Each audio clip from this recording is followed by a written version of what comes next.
Your number one Christian hit station and the Strong Blue Line Ministries present Cop Talk. Welcome to the podcast where former San Antonio police officer, author, and pastor Tim Rupp takes you through real law enforcement scenarios and discusses excerpts from his books. This is Cop Talk at its best, and it starts now. Hello and welcome to the Strong Blue Lines Cop Talk. I'm Tim Rupp in the Rev.FM studio in beautiful Idaho Falls, wintry Idaho Falls, here with station manager Gary Austin. Hello, Gary. Hello, Tim Rupp. And here we are again. We changed the name. Yeah. Remember? Mm-hmm. And so I hope you remember. you put it on the website already. Yeah. The Strong Blue Lines Cop Talk. So this is the Cop Talk show, and presented by, it's one of the ministers of the Strong Blue Line. Mm-hmm. So it's perfect. It's great. I think it's just a a cop and a cop's kid talking. Yeah, that's right. And irritating people like, man, just stay with us if you want to get back to the regular programming of the Rev.FM. We will be there in a few minutes. That's right. In the meantime, you can put up with Gary and I. So, hey, we want to talk about human violence today. You know, often coached in gun violence. So we're going to get on that topic again. But I got some interesting things here to talk about, I think. But before we do that, we will go to our Officer Down Memorial page, the officers that we honor who were killed in the line of duty on this day in history, January 24th. So I've got Patrolman Martin Kunkel, Cincinnati Police Department, Ohio. End of watch Thursday, January 24th, 1878. 1878. 4 burglars were caught breaking into a home and fled after being discovered by responding officers. While making their getaway, they encountered Patrolman Kunkel and another patrolman in the area of Dayton and Lynn Street. The subjects and officers exchanged shots.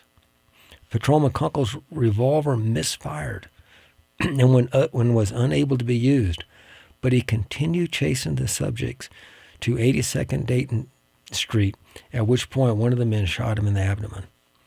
Several men were arrested in connection with Patrolman Kunkel's murder, but were never tried due to insufficient evidence. I don't understand that. They were several guys later on were arrested at another time, and they couldn't identify who exactly it was. One thing that really caught my attention when I was reading this, Gary, is Patrolman Kunkel's revolver misfired and was unable to be used, but he continued chasing the subjects. He knew they had guns. They'd already been shooting at him, and he tried to shoot back, and he was unable to do. His revolver misfired, but he continued on. You know, and it brought to mind First Chronicles, where where the Bible talks about David's mighty men and the men that were surrounding him. And it says on a couple times, it says, these things did the 3 mighty men. It listed what they did, and it's like, these guys did these things. And this is what he does. He's like, you know what? I'm chasing guys for a property crime. They've got guns. My gun doesn't work, but I continue in the fight. And it cost him his life. Wow. But he was 32 years old. Patrolman Kunkel served with the Cincinnati Police Division for 5 years. Police Division. I guess that was before it was a department. Yeah. What year was that? This was 1878. 1878. He was survived by his wife, son, and his sister. 32 years of age, 5 years on the job. Wow. So, very interesting. What do you have there, Gary? This is Sergeant Ramon Gutierrez, and end of watch on just last year, January 24th, 22. And 2 years ago. Yeah. Oh, 2 years. Right. We're already in 2024, oh my Gary. Goodness. Wow. Yes, every January 1st it does that. 2 years ago. Is that right? We add another year. Oh, my goodness. Yeah. Man, I learn a lot on Cop Talk. Yeah, there you go. That's a good peanut right there. I just learned that last year. So. Well, early in the morning, so Sergeant Ramon was providing an escort for a permitted heavy load, and he was directing traffic while blocking an exit ramp. and a woman drove around his police motorcycle and struck him before fleeing the scene. So another deputy stopped the woman a short distance away and placed her under arrest, of course.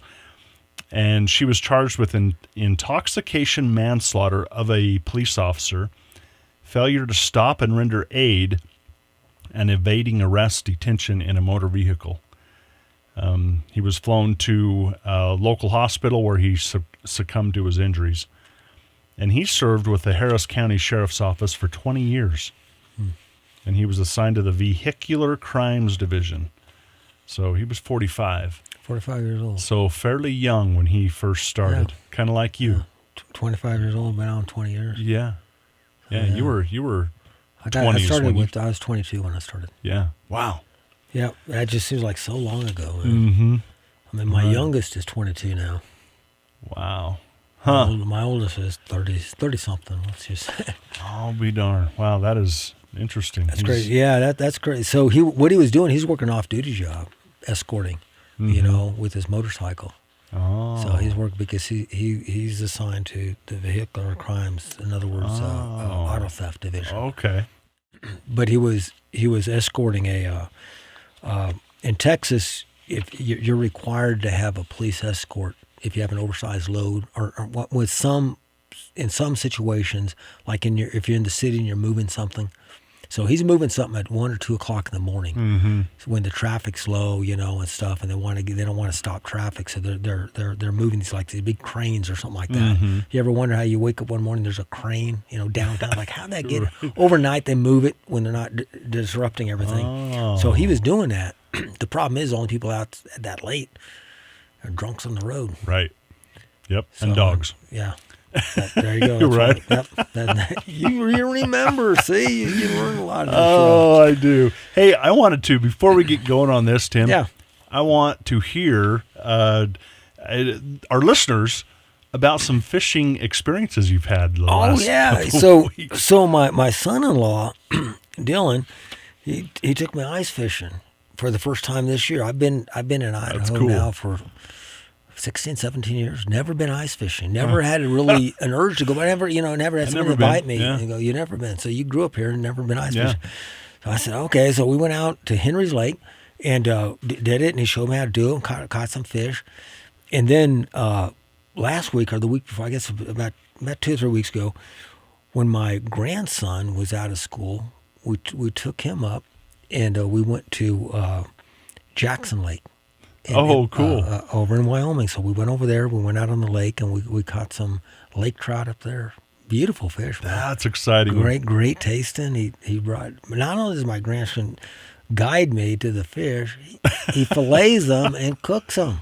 My goodness. Great, yeah. And then they went up the following Friday when my grandson was still out of school, and they caught 7 or 8 lake trout. Wow. So had that's so fun. Yeah. That is really cool. Yeah, you showed me a video of when they caught a fish, and just the look on your grandson's, face was just classic. It was really cool. It was good. Your son-in-law, was really good to him, and that's cool too. That was a lot of fun. Good experiences. Yeah. So.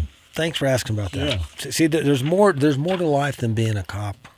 There is. Believe me, officers, there's more to life than doing your job. Much more to life. For sure. So enjoy your family. Mm-hmm. Okay, but we're going to get right back to cops. So this article, actually, it came off Police One, but it's an article out of the Lexington Herald Leader, Lexington, Kentucky, of course. And the title of it is Crime Stoppers ATF launch partnership to curb illegal gun possession in Kentucky. Bluegrass Crime Stoppers and the Bureau of Alcohol, Tobacco, Firearms, and Explosives. They've added explosives to that because they go by ATF.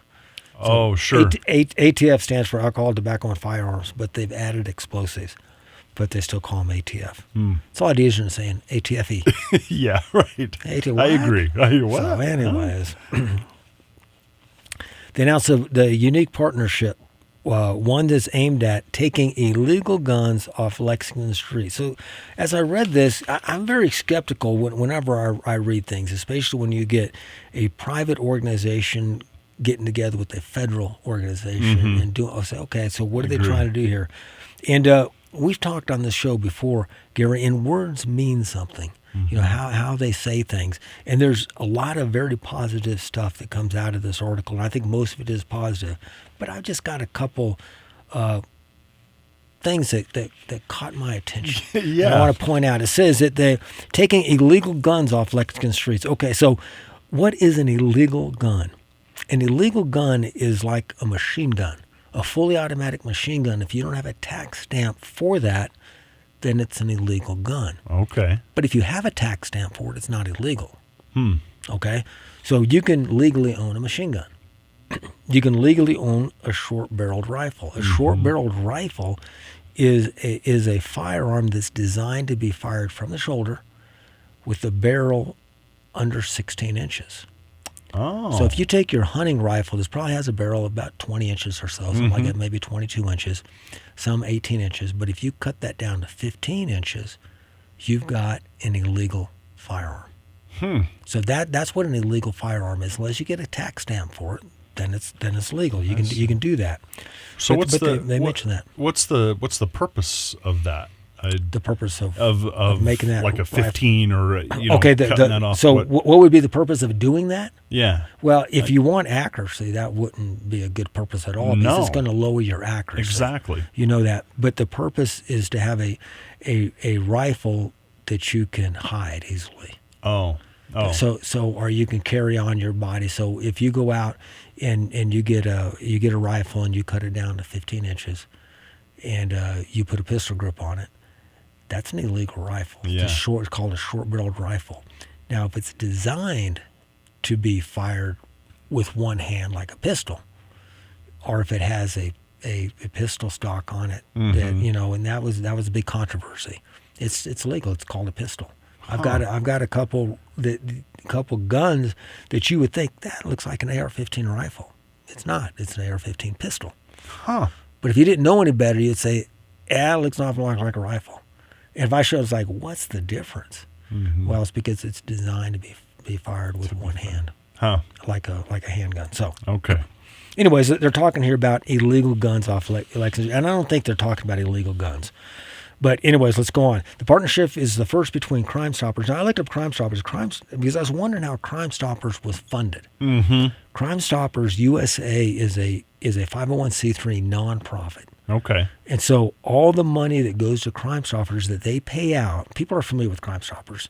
You can call Crime Stoppers. You don't give them your name. They give you a code. And then if you give a tip for a crime, they will pay you for that if there's an arrest made. Yeah. So it's helpful because tips will come in, especially if you live in a neighborhood and like, man, I know old Billy Bob down the street did that murder, but I don't want to say anything, because he'll come after me. You make the call anonymously, and they end up, because of your information, they end up making an arrest on him and getting a conviction or making an arrest, and they'll pay the person. Okay. So it's a pretty good program. Yeah. You know? And it's a private program. But the organization with it's the first time between Crime Stoppers and ATF, which is a federal agency. And that always bothers me. When the feds get involved in something, there's strings attached. Yeah. And absolutely. It doesn't look like it's here, but it may come down. Both agencies are offering cash payouts in exchange for information that lead to the arrest and seizure of a firearm used in a crime. So there's the difference. A firearm used in a crime, or the arrest of someone in possession of a stolen gun. Okay. For this program, and this is from the ATF special agent, he said this: for this program to be successful, we need the community support. You can contribute to public safety by providing information. So what they're encouraging you to do, Gary, in Lexington, if you know somebody, your cousin comes in and he's got this gun, you're like, man, he stole that gun. I know he did. You can call them, they'll come. If they recover the gun, they're going to give you like $1,000 or $2,000. So, they'll make an arrest and they'll get the gun back and stuff. If the tip leads to seizure of multiple guns, an extra $500 bonus may be paid out. With this initiative, and this is the David Ashford of Bluegrass Crime Stoppers, he said this: with this initiative, we understand that to drive action, we've got to do something a little bit different. And that's where this initiative is going to do something a little bit different. The idea came out of, I found this pretty interesting. The ideas that came out of the partnership sprouted from spring of 2023. So last spring, when officials saw a Facebook post about the number of guns stolen from cars. Word of the Facebook post reached the Bluegrass Crime Stoppers board, and they volunteered to help. I'm going to stop right there. Bluegrass Crime Stoppers. That's bluegrass country, man. That's right. Have you ever been to Kentucky? No, I never have. Oh, it's beautiful. Really? You go out there, they call it bluegrass, but it's actually green.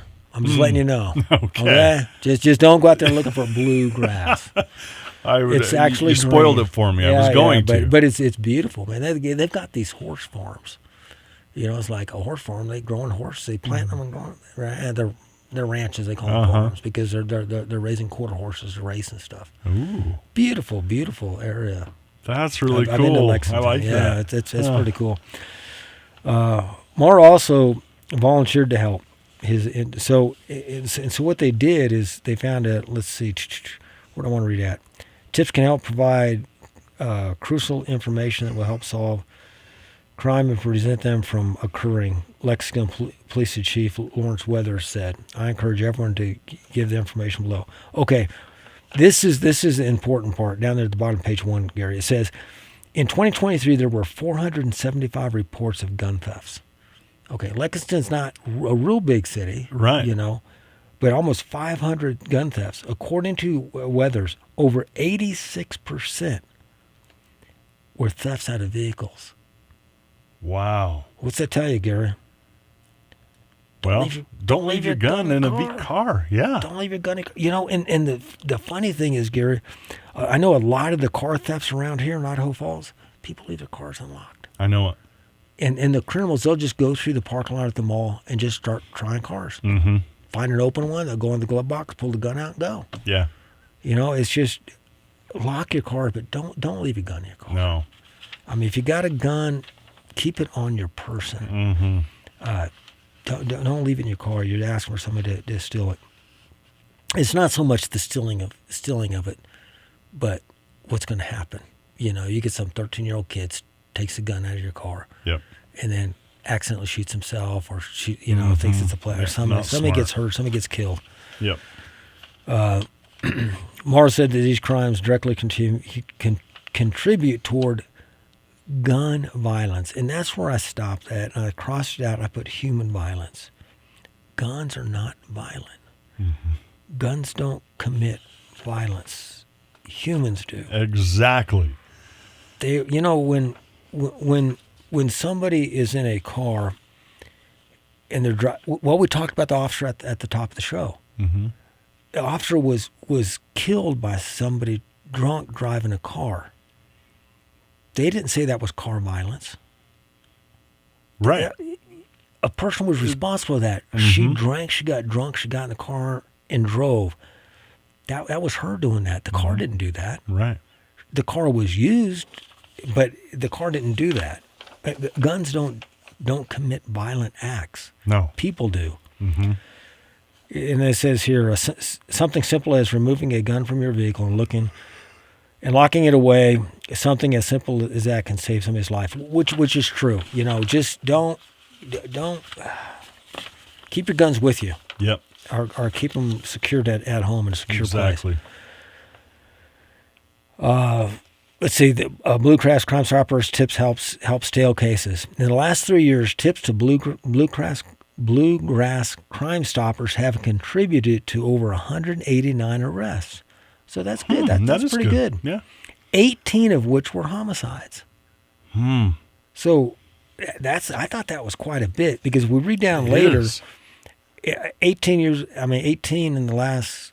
I mean that's a lot of clearing cases. It sure is. That's a bunch. Ashford said how one little piece of information can make a difference in a scale case, which is true. When I worked homicide, you just never know. We wanted these tips to come in. Mm-hmm. So if you have something, share it with the police department. The person thinks that it's not anything significant until they decide to share it, and that just opens up the dam to more information, after Ashford said. And then again, when an illegal gun, what's an illegal gun? Authorities. Yeah. The ATF do look for illegal guns. And like I said, that's what an illegal gun is. A short barrel firearm, that's an illegal gun. A stolen gun is not an illegal gun. No. It's a stolen gun. Mm-hmm. If you steal my gun, Gary, that doesn't make my gun illegal. Right. It makes it stolen. That makes you a criminal, not the gun. Mm-hmm. The gun's not a criminal. I was thinking about this. Think about if somebody stole, let's say you have a shotgun, Gary, and somebody breaks in your house and steals your shotgun. Mm-hmm. And they go out, and this shotgun was, it was a $2,000 shotgun that you bought for skeet shooting. Mm-hmm. And they go out and they rob a bank with it, and the police arrest the people. What do you want to happen to your shotgun? Well, I'd like to get it back. It's your shotgun. You want to get it back. Imagine if that shotgun was just, $200-300 shotgun, one off from Cabela's or whatever. They stole your shotgun, and the people who stole it was Bonnie and Clyde. And it went through all that. After all the court cases, what would you want? Would you like to have that shotgun? No. I mean, how valuable would that be? Yeah. That's your personal property. Yeah, Just exactly. because they stole it from you doesn't make it an illegal gun. That is very true. Yeah. Now, if that was your car that they shot up, when the police shot that thing up, Bonnie and Clyde, you probably wouldn't want the car back. Uh-huh. It would sink because all the holes in it. Now, if you had stolen that gun and somebody else had stolen that gun from you, Then it could be an illegal gun if it was already stolen. The gun's not illegal. It's a stolen gun. That's a stolen gun still. And when somebody steals a gun, so if somebody stole one of my guns, I have all the serial numbers to them, right? And they would put it in a gun, and they would put it in the NCIC, which is a computer database. And any officer in America that runs that gun, if they get that serial number, they run it, it's going to come up with a hit. It's going to come up as a stolen vehicle, a stolen gun, and they're going to take that gun from the person and book that person for possession of stolen property. Fire, yeah. So they've got possession of stolen property, and that itself is illegal.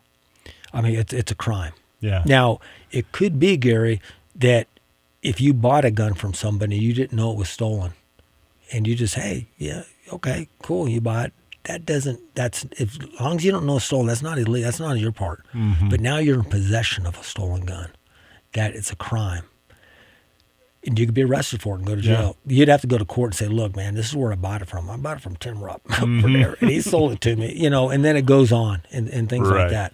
But still doesn't make the gun illegal. Yeah. And you can't blame the person who's the victim. Somebody steals one of my guns, and I know they try to do things. You need to be a responsible gun owner. You should have your guns put away and stuff like that. Yeah. But I don't like these laws that hold me responsible for what somebody else does with my property. I agree. Anyways, well, goodness, we're running short on time. Wow, again? And yes, again. Let me finish up here though. They said, one of the things I want to get to, I want to get to this paragraph. It says, there are several reasons for the reduction in gun crime. Now, it's not gun crime, it's violent crime. It says in the paragraph above, it says gun violence, which I changed to human violence, statistics were down in 2023. Lexington reported 24 homicides in 2023, much lower than the record-setting 44. So they went down from 44 murders to 24. That's a significant drop. That is huge. But I want you to look at, in the next paragraph, it says this: there are several reasons for the reduction in gun crime, in violent crime, okay? But none more important than the tremendous job that Chief Weathers and his team have done on focusing on violent offenders. That's what you need to do. Yeah. Focus on violent offenders. Put the bad guys in jail. Don't put the guns in jail. Yeah. The guns don't do anything No. wrong. It's the people who do that. Yep. So, I thought it was very interesting. They're doing a lot of good things there. Glad to hear murders are way down. Yeah, It's a beautiful huge. area. Yeah. It really is. It's Check it out. Yeah. Anyways, thanks for listening in. If you have a topic or question you want addressed on Cop Talk, send me an email. You can email suggestions, questions, or comments or complaints. And we're going to get that changed. I think it's going to be the Cop Talk at the Rev.fm. Right now it's Dogwatch. Yeah. So either way, we're going to get it Cop Talk at the Rev.fm or Dogwatch at the Rev.fm. We'll get that switched over. Thought from the good book today. And they said to the people of the land, thus says the Lord God, they shall eat their bread with anxiety and drink water in dismay. In this way, her land will be stripped of all it contains on account of the violence of all who dwell in it. Thank you for joining us and help us make the thin blue line a strong blue line.